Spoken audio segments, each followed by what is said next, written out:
Oi, gente. Bom dia, boa tarde, boa noite. Meu nome é Renata, eu sou a médium do canal da Macumba. Hoje eu vim falar sobre um assunto bem pontual. Acho que é dos que mais nós questionamos, nós magistas somos questionados e nós também fazemos os questionamentos. Por quê? Porque primeiro, gente, que nós não somos Deus. Ninguém aqui é Deus. Ninguém faz milagre.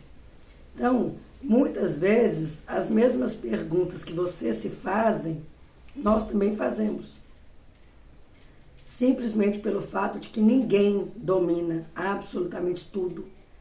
Ninguém tem todas as respostas. Todas não.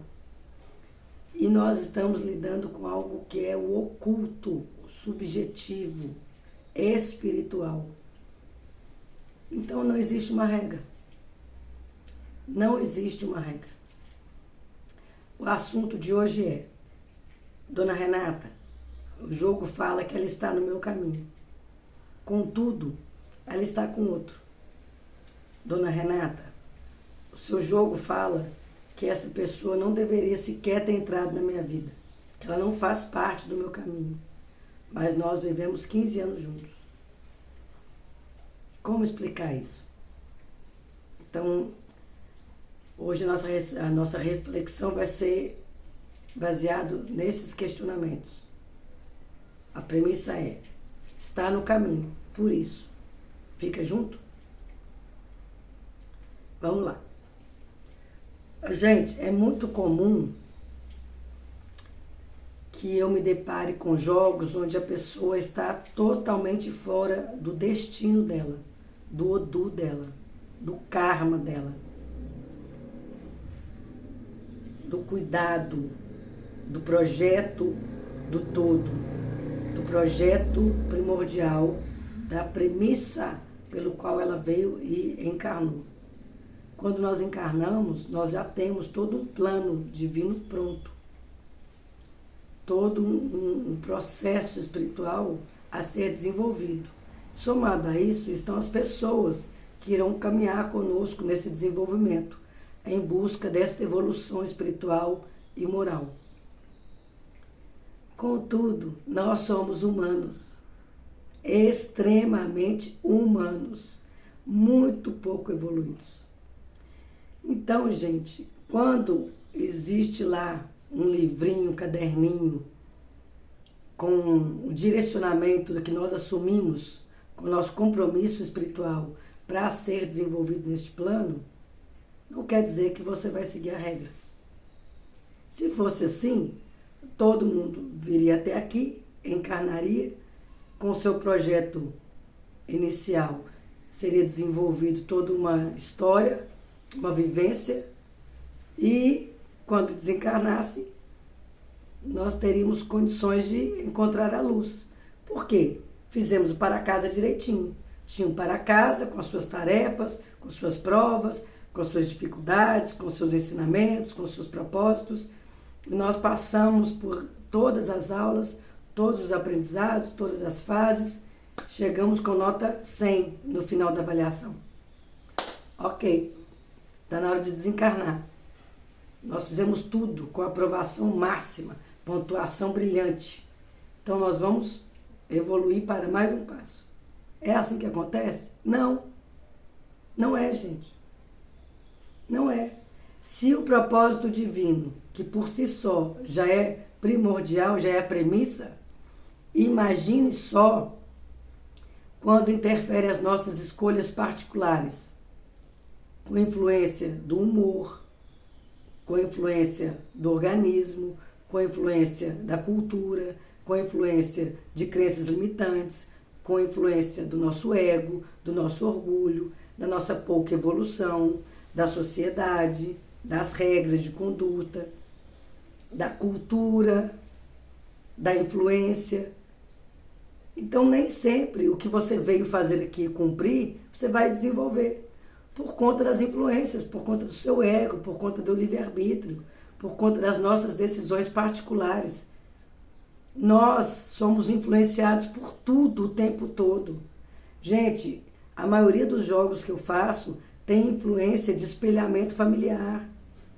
Às vezes você tem na sua vida, no seu caminho, um propósito divino para encontrar uma pessoa maravilhosa, educada, gentil, generosa, cuidadosa. Mas aí você tem um exemplo paterno de um homem agressivo, rude, que trai, que é ignorante com a sua mãe. E aí quando você se torna uma pessoa adulta, você não vai de encontro com aquilo que Deus tem para você, que o universo preparou para você. Você não vai de encontro com aquele propósito que você assumiu quando veio para a sua encarnação. Sabe o que você vai escolher? Uma pessoa que tem o perfil do seu pai, rude, ignorante, violento, agressivo, ignorante. A pessoa que você está escolhendo no espelhamento pela influência do que você viveu em casa é o propósito divino? Não é. Mas é o que você vai escolher. Está no seu caminho? Não. Mas você atrai para a sua realidade. Você faz as suas escolhas, você cria a sua realidade, que muitas vezes vai contra tudo que o projeto divino havia estruturado para você. É a mesma resposta do jogo. Renata, ela está no meu caminho, o jogo mostra, mas ela está com outro. Não é porque está no seu caminho que ela vai ficar com você, não. Porque ela tem as escolhas dela. Ela tem as decisões dela. Ela está com a pessoa contra uma ordem divina, contra um propósito divino. Não é do caminho dela, mas ela está plantando com as mãos dela. Ela está buscando para ela. Você pode ter certeza que no fim das contas vai ser uma relação que não vai ser saudável, não vai atribuir em nada, não vai auxiliar na evolução, porque não era o propósito divino, mas é a escolha pessoal e particular dela. Da mesma forma que o rapaz que veio aqui, eu falei, essa pessoa não tem nada a ver com o seu caminho. Parece que ela pulou no seu caminho e você abraçou. Desde o início está tudo errado. Você está fora do seu destino, fora do seu caminho. Mas, dona Renata, eu vivi com essa mulher 15 anos. Viveu errado. Tanto que você está aqui na mesa do jogo pedindo ajuda. Sabe por que você está na mesa do jogo? Porque você fez uma escolha fora da sua premissa, fora do seu propósito divino. Não era do seu caminho, não era do seu destino, mas você atraiu, você trouxe para a sua vida com as suas escolhas, porque Deus é supremo, é inteligência suprema. Ele permite que você, ainda que tenha as suas premissas, seu propósito divino, seu contrato espiritual, ele permite que você tenha as suas escolhas, ainda que você arque com elas. Então ele viveu 15 anos com uma pessoa que não tem nada a ver com o caminho dele. E teve 2 filhos. Pensa no número de pessoas envolvidas e no tamanho do sofrimento, de você sair totalmente contrário a um propósito. Então não é porque o jogo fala que está no seu caminho que você vai viver.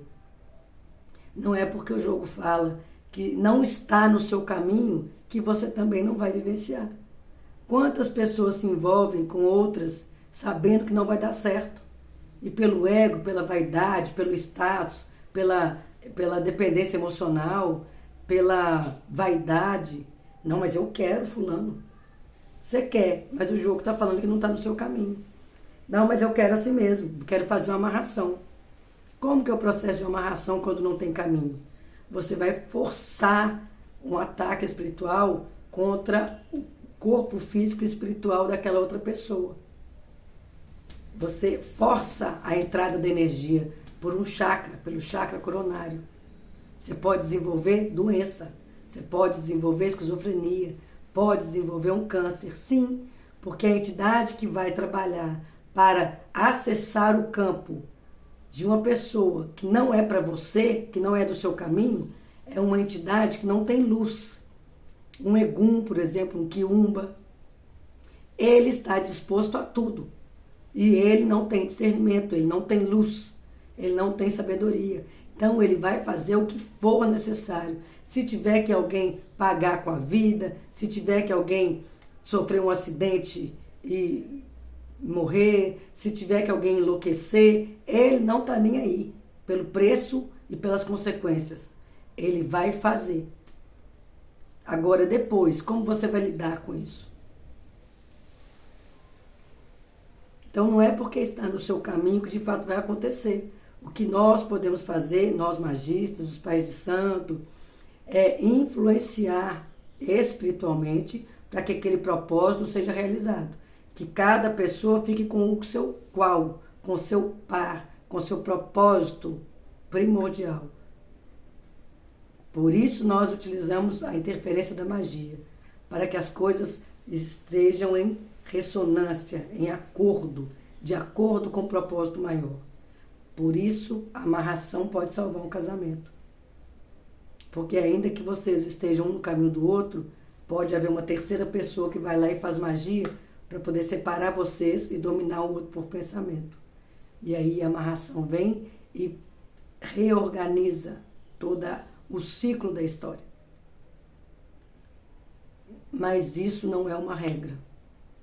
Isso não é certeza de resposta.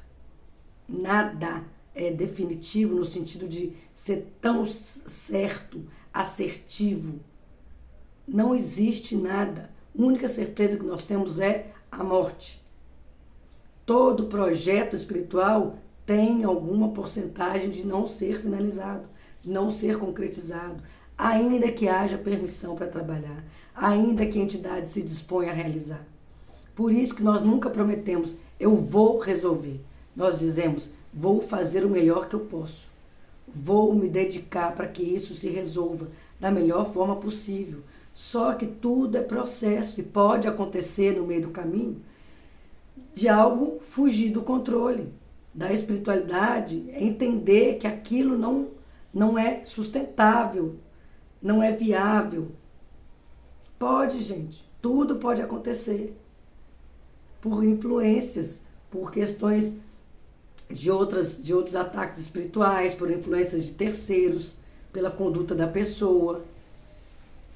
Tudo é mutável, tudo está mudando o tempo todo, não existe nada concreto, reto, fixo. Tudo é um ciclo, tudo é mutável. O tempo todo as coisas vão mudando. Então não existe como você bater o olho no jogo e falar, isso aqui é o que vai acontecer. E de fato vai. Por quê? Porque nós vivemos numa realidade, numa dimensão com várias influências. Pode ser que você, diante daquele jogo, tenha uma surpresa. Pode ser que aquela pessoa que esteja no seu caminho decida ficar com o outro. É a vontade dela, a escolha dela, o livre-arbítrio dela. O jogo está falando que ela está no seu caminho, mas ela está fazendo uma escolha diferente. E aí? Ou você faz macumba ou você respeita. É assim, gente. Não é porque está no caminho que vai ficar junto. E não é porque não está no seu caminho que não vai ter a decisão de caminhar juntos. Porque todo mundo tem livre-arbítrio. E todo mundo está sujeito a sofrer escolhas e consequências suas e dos demais. A escolha do outro impacta na sua. E assim vamos vivendo em sociedade, onde um impacta no outro, onde a ação de um impacta no outro. Então nós precisamos, quando entramos no processo espiritual, entender que tudo é possível. Desde o resultado mais real, concreto e satisfatório, quanto ter que lidar com a frustração, com a tristeza, com a perda, com a não realização, ou com a demora, ou com o tempo. É tudo incerto. Macumba foi feita para pegar? Foi. Mas pode ser que no meio do caminho algo não aconteça de maneira favorável. E aí? É isso que nós precisamos estar preparados, tá? Para a frustração, para as incertezas, para as intercorrências, tá? Nós estamos num mundo onde tudo é possível. Tudo é um universo de infinitas possibilidades. Tenham paciência com a espiritualidade. Aprendam a ter sabedoria. Gente, os evangélicos, se você der um tijolo, ele vai lá e pede para Deus um tijolo. Deus vai lá e pede uma mansão. Deus vai lá e dá um tijolo para ele. Ele ora em cima daquele tijolo e fala, eu tenho certeza que daqui virá minha casa. Vocês não. Vocês recorrem à espiritualidade no primeiro tropeço, no primeiro teste da espiritualidade, No primeiro buraquinho que vocês encontram, vocês já querem desistir, vocês já jogam tudo pro alto, já questionam a espiritualidade, já vão contra, já debocham, já ironizam, já fala que é tudo marmotagem, que é tudo mentira, que aquilo é enganação, e já desanima, já fica frustrado. Vocês não têm paciência, gente. Vocês não conseguem lidar com o invisível. Vocês não conseguem lidar com o oculto. Para que vocês entram no processo espiritual? Eu não entraria. Eu sempre falo aqui no canal, é mais fácil ir para o monte e rezar um credo. Vai para o monte com a vela acesa e queima o dedo na vela, fica lá de noite de joelho. Mas não entra no processo espiritual sem ter preparo e sabedoria para lidar com tudo, com a imprevisibilidade. É tudo imprevisível. Não tem nada certo, não existe uma regra. Tudo pode acontecer no meio do caminho, principalmente no meio de uma amarração. Você pode ter um propósito de resposta em 3, 6 meses, 9 meses, 1 ano, o negócio demorar 7 anos, 5 anos, 4 anos. Você pode entrar no processo desse, contando que você vai ter resposta em 1 semana, em 1 mês, em 3 meses, em 4, e demorar 1 ano. E aí quando a pessoa vier, você já está com outro, já desistiu. Por quê? Porque estamos sujeitos a escolhas, às decisões dos outros, ao impacto, em consequência, da escolha do outro. Por isso nós temos que estar preparados, alinhados, nossa espiritualidade, nosso mental, para que a gente não enlouqueça, não se frustre, para que a gente saiba lidar pontualmente com cada circunstância que se apareça. Tá bom? Tenho paciência com vocês e com a espiritualidade. Não existe uma regra. A espiritualidade não é uma soma de 2 mais 2 é 4. Não é. Um beijo grande. Bom domingo.